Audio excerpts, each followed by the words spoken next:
he would not adjust well. You know for a fact if Atlanta got down, it was very hard for him to come back. Mm-hmm.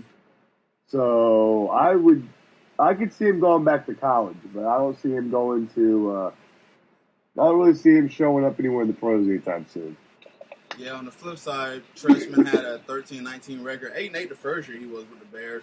Had some, it was a great offense that he had on the side of the ball there. Matt Forte, Alshon Jeffrey. We can keep going on. Yeah, but Brandon Marshall. you had a quarterback that just went cuckoo for Cocoa Puffs. Why all the criticism for Jay Cutler? I like Jay Cutler. You've heard me joke on him before and say he looks like a fat slob that runs a meth lab. But I like Jay Cutler. I don't understand the criticism on Cutler. Because he makes dumb decisions, but it's not like he has a good team around him. Marshall got hurt. Alshon Jeffrey was who we thought he was, and all that was a number 2 receiver. As soon as Marshall went down, so did Jeffrey's numbers. And Joseph Forte is a notch above Ray Rice. It's not like Cutler had a great team around him. I think he means Matt. Matt Forte. Joseph was his younger brother. I said Joseph Forte was a North Carolina point guard. Matt Forte. Sorry. Joseph Forte was his younger brother. No relation. But that's what drives me crazy with and this other thing I'm going to go ahead and say, why do coaches get canned after 2 years? Could you imagine through history how it would be different if all these teams fired coaches for not producing in 2 years? Jimmy Johnson. Gone. Bill Walsh. Bill Parcells probably. Bill Parcells. Yeah. Could you imagine these teams throughout history? Belichick would have never got another chance. Belichick would have never gotten a shot. Mike Shanahan. I mean, I don't get what's up, how these guys think that Bill Cowher would have been fired before 1995, okay? Yeah, I don't know why it's a 2-year time frame now. Yeah, Bill Belichick didn't have his good season until 1994. The Browns 11-5. Yeah, I'm glad here we're letting everything progress. They're using a 3-year thing. This year you see improvement or you get canned. Mm-hmm. So that was Tampa did it right with Raheem Morris. Yeah, Greg Schiano had to go. Schiano was the locker room was too up in arms. But Raheem Morris, they did the right thing with him. He started out 3-13. Next year, he got into 10-6, and then turned around and they were 4-12, and they lost 11 straight. That was how you decided this guy can't coach. But not after 2 years. It takes 2 years to get your team built. Yep. Even longer. It really does. Look at Bill Cowher.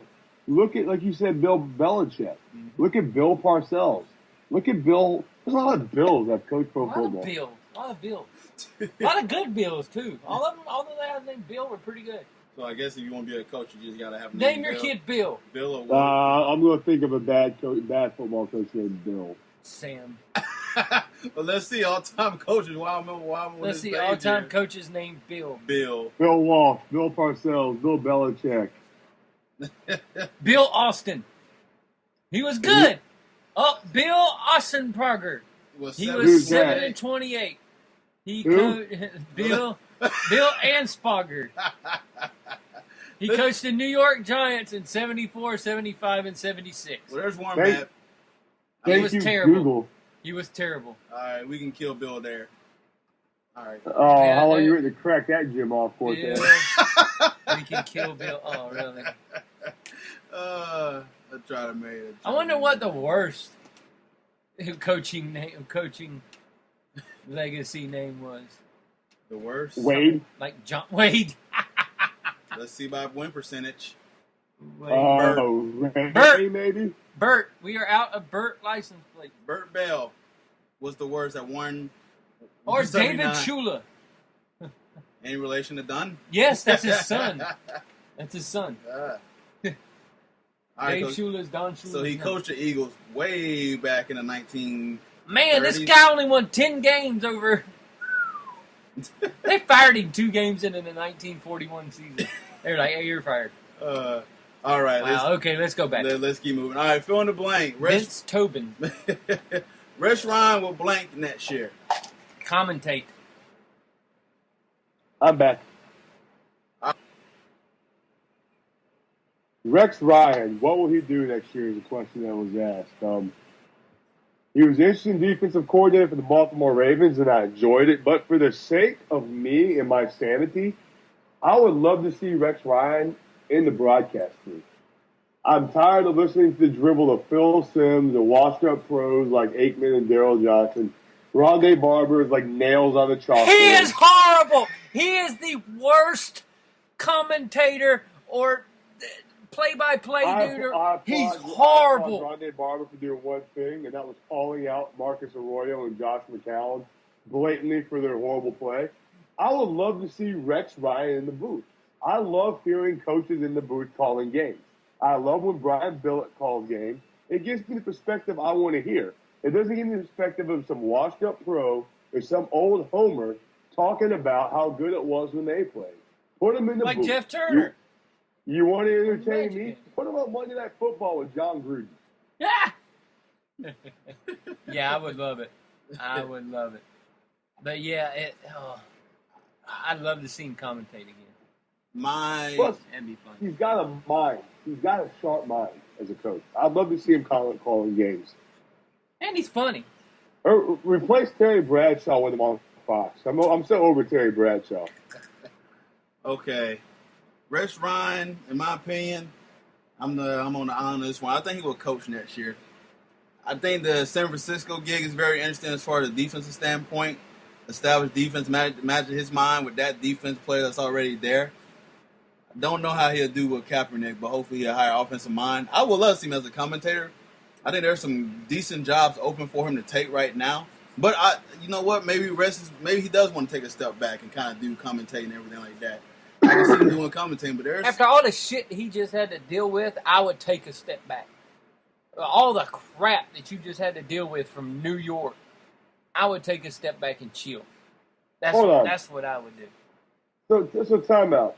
Wouldn't Rex Ryan going from New York to San Francisco be a lateral move? Really? Yeah, well, depending on you got to think. He'd go from a team he just left the team with a mess of ownership and a mediocre quarterback to go to a team with a mess of ownership and a mediocre quarterback. The only thing that changed is the 3,000 miles away in time zone. That's true. I just think it was probably interesting for him because of the defense aspect. Yes, I hear it probably is a lateral move, but I don't know. That team was still got some talent on there where they did one double-digit game the year before. Yeah, but they still have a mediocre quarterback. Don't be surprised if Rex Ryan is as a defensive coordinator somewhere. I wouldn't be surprised. That would make some heads rattle. You forget this is the same Rex Ryan that he'll be well sought after. He'll be the Baltimore Ravens. Mm-hmm. Yeah. Oh yeah. He'll be well sought after as a defensive coordinator, number one. Right. I don't think as a head coach, but as a defensive coordinator, number one. I think Oakland may look at him as a head coach or somebody like that, but I think he should, if he's wanting to coach again, I think he should look at defensive coordinator first. I think Rex Ryan will go to if he goes to the defensive coordinator, he'll go to one of those teams where the coach is on the rocks. So if they have to shit can a coach in the middle of the season, they've got an experienced head coach. Yeah. If you look at it, Rex Ryan didn't do that bad of a job with what he was given in New York. Oh, no, he didn't. No, I heard people say Rex Ryan's time in New York was a failure. And as much as I'm not a Rex Ryan New York Jets supporter, he got into 2 AFC championship games with Mark Sanchez as the quarterback. His best job was last year with a rookie quarterback when he took him to 8-8. Mm-hmm. I mean, he had 2 years, 2012 and 2014, below 500. That were below 500. But other than that, Rex Ryan was not a bad head coach. I think Rex Ryan was Rex Ryan's worst enemy. And he did it with the younger brother of New York. Yeah. And I think Rex Ryan was Rex Ryan's worst enemy. You can't go into media-heavy New York, talk all that when you get there, and then not deliver. That's true. If Rex Ryan had done that in Cleveland, Rex Ryan would still be there. Oh, yeah. Cleveland would adore him if he would have done that in Cleveland. They're adoring the dude right now. Rex Ryan was his own worst enemy going to New York, but you will see Rex Ryan back on the sidelines when Rex Ryan wants to be back on the sidelines. Yeah. Okay. Awesome. All right, before we move out to the Black Monday or coaching changes, whatever y'all want to call it. Pink Slip Monday. Pink Slip Monday. Not Black Monday. Racist. Which one of these coaches think y'all got the short and the straw? Do y'all think they all... I mean, we look at these four lists of coaches that got fired here. I mean, was there one that y'all think that should have stood around or no? Or do you think this... Marc Trestman. I think he did get his short end of the stick. Marc Trestman. Yeah, he got a little douched. I believe Marc Trestman got shafted. You knew Rex Ryan was coming. You kind of knew Mike Smith was coming. You knew, even if Mike Smith had won this year, they said he's like, or won on Sunday, they said he was likely to be out. Yeah. The Raiders, that was the interim head coach. The Raiders changed coaches like I changed underwear. Marc Trestman. It goes back to my thing that 2 years is not a fair assessment of a head coach. No. Yeah, I think that would be the one that got the short end of the stick. So now that they made the change at coaching, Jay Cutler is in the Chicago Bear uniform next year or no? No. Kevin? Not at all. Jay Cutler is traded on draft day. I don't think he'll be there. Be there. So I think Chicago does one of them moves where they try to move up in the draft and they use Jay as a sounding off board. Tennessee. I'm gonna say it right now. When you left on the other Bears quarterback, you looked out the track record. The only coach to have success with Jay Cutler is who? Lovie Smith. Jay Cutler's 31 years old. The only coach to have success with Jay Cutler is Lovie Smith. If any team high in the draft, I could see maybe taking that bait, it would be Tampa Bay. Now, would I want Cutler in Tampa? I think he's got a lot of growing up to do, but it's better than what we have now. But don't be surprised if Cutler's a draft day trade or if they just cut him and they bite the bullet on the salary cap. Yeah. And if they do cut him, Tennessee's already been said that they were kicking the tires already. So it's safe to say that the Jake Locker experiment is was a failure. It's over. Somebody said, well, they said they wanted to take a longer look at Zach Mettenberger. I'm like, no. I'm like, not if they can bring somebody else. Yeah. Not if they can bring somebody else in. No. All right, before we go on our little break here. I just want one of the top two to not draft a quarterback. That's all I want. That's all he wants, a Jazz Just fan. let one of them fall to 3. That way we can get the hell out of there. All right, before we go to break, we did have some breaking news about the defensive tackle for the Detroit Lions. Ndamukong Suh. Suh wins appeal. Yep. Pretty much, he instead of getting suspended, he now will get assessed a $70,000 fine. Damn. So it was, as you saw the play, he stepped on Aaron Rodgers. And then he stepped on him again. And everything like that, so now he gets to play. So I want to get your thoughts on this. Kevin, go first. It is what it is. It's more inconsistencies in the giving out of punishment by the NFL. Just get that. Jesus. Yeah. So inconsistent. John, your thoughts? Because I know you want to get on your soapbox about this here and everything, so let's see what you got to say about that. And John hung up again. Ndamukong Suh, man, the habitual offender. In the past 4 years, Ndamukong Suh has stomped on the arm of Evan Dietrich Smith, kicked Matt Schaub in the groin, and now stomped on the leg of Aaron Rodgers. And every time Ndamukong Suh has been caught on camera doing it, he's had the same excuse.